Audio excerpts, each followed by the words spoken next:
This is the portion of the service that we set aside for the prophecy update. Every week we set aside a few minutes and just look at Bible prophecy and what the Bible says about what will take place in the last days. And we really believe that what we're seeing take place geopolitically is a fulfillment of Bible prophecy right before our very eyes. We turn our attention to Israel.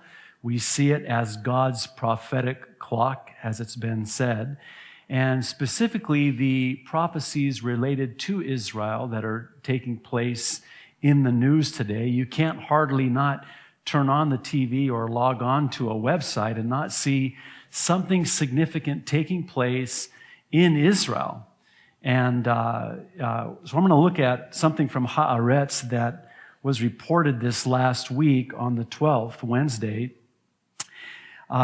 Quake could kill whole generation of school children. Israel is hit by a major quake once a century on average.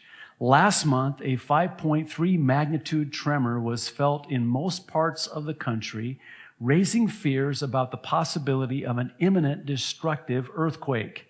Tiberias Mayor Zohar Oved rebuked the government for its alleged lack of preparedness. We're on borrowed time. Watch this. It could happen any second. My sense is that there's a lot of theoretical talk going on. We need to raise a cry. Joel Rosenberg on his blog spot had this to say in regards to and related to this report. He said, the study is particularly worrisome because numerous biblical prophecies in both Jewish scriptures, such as Ezekiel 38 and 39, and the New Testament, Matthew 24:7, Revelation 6:12 through 17, and Revelation 8:5, which we'll look at in a moment, indicate that major earthquakes will strike Israel and the world in the last days. Many Jewish and Christian Bible scholars believe we are now living in the last days. When the disciples were with Jesus, they asked him, what will be the sign of the end of the age, of your soon return? And among other things, Jesus responds to them and says, nation will rise against nation and kingdom against kingdom. There will be famines and earthquakes in various places. All these are the beginning of birth pains. In other words, in the last days, it will be marked by these earthquakes in various places, not the least of which will be Israel and even Jerusalem. There is a fault line, right there in Jerusalem, and it's really just a clock sort of ticking and waiting for any time now when there will be this earthquake fulfilling these prophecies in Revelation, describing that period of time we know as the Great Tribulation. John the Revelator says he watched as he opened the sixth seal, and there was a great earthquake. And then Revelation chapter 8, verse 5. Then the angel took the censer, filled it with fire from the altar, and hurled it on the earth, and there came peals of thunder, rumblings, flashes of lightning, and an earthquake. So again, we have in the last days this earthquake or earthquakes that will come. And with this report coming out last week that it's just a matter of time, it could happen anytime, this major earthquake.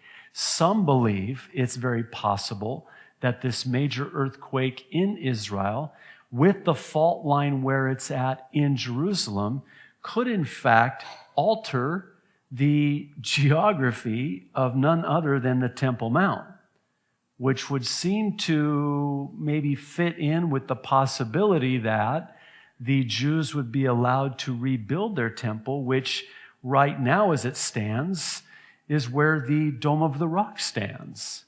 And so, absent the Dome of the Rock, if there is an earthquake and it perhaps separates this Temple Mount where the Dome of the Rock is, it would not be unlikely that the Jews would, under the control of the Antichrist, by the way, whom they will believe is their Christ for the first 3.5 years of the 7-year tribulation, that the temple could be rebuilt and will be rebuilt, we're told in the scriptures, in the and during the tribulation. Now, where's the church during the tribulation? We're not here. Oh, are you saying that the rapture takes place before the tribulation? Yes. Is that what the Bible teaches? Absolutely. Are you pretty dogmatic about it? You betcha. Well, that's just a crutch. Fine. I don't want to be here during the tribulation. Do you?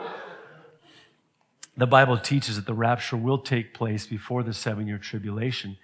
And interesting, if these things that are beginning to come to pass, which will be fulfilled during the tribulation, in the tribulation, are already looking like they're ready to take place, then how close are we?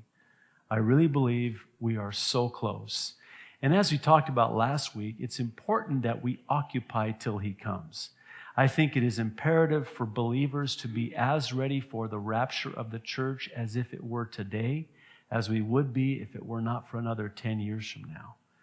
Nobody knows the day or the hour. No man knows the day or can know the day or the hour. But we are told that we should be watching and ready. And like Jesus said in Luke 21:28, when you see these things begin to come to pass, look up and lift up your heads and know that your redemption draweth nigh. I believe our redemption draweth very nigh.